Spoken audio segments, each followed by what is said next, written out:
Well, how was he? I know they had the drone they were using to do foliars.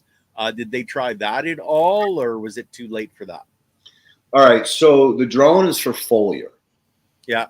All right. So when you're planting, you're obviously not using foliar. Mm-hmm. And then once the plants come up, yes, he did apply some foliar, but it's not enough to impact that initial punch.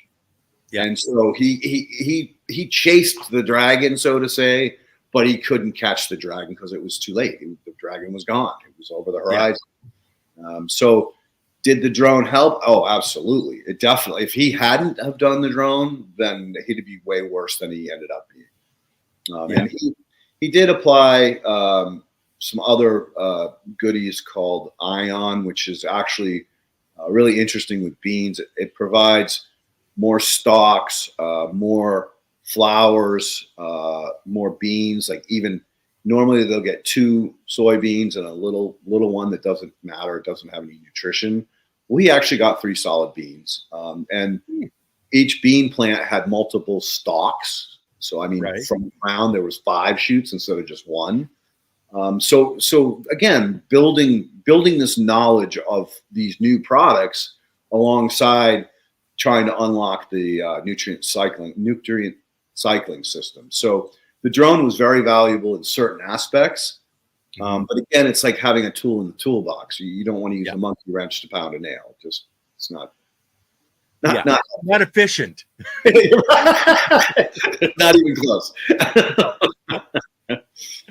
So when has Andy and that's with let me just bring up her Ecosphere Science. No, that's Ecosphere. Andy's Rhizos. Oh, okay. Rhizos. She's the biological tester. She's a Soil Food Web graduate. Right. Yeah, we had her on. She was talking about the Dallas Cowboys practice field, and how you guys were working to keep that, in balance. And we're having some problems, I think, this year with heat more than anything. Heat, drought. He didn't get any rain, and so the salt level went through the fucking roof. The tissue was horrible. There was so much salt built up in the tissue. The grass wasn't responding the way it was supposed to. I suggested that he do a flush, kind of like cannabis growers do. You're right.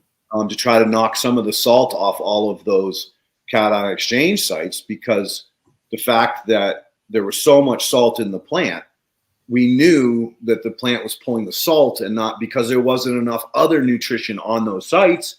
So basically, if he applied fertilizer, it was gone. It would just wash through because there was no sites for it to attach to. Right.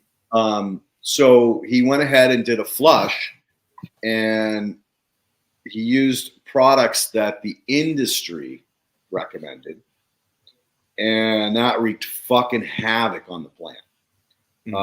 Thank God the biology was still intact. I was so concerned. I did beg him to send out soil samples to both Efren to get mycorrhizae counts, percentage, and one off to Andy to see how bad we hurt the nutrient cycling system.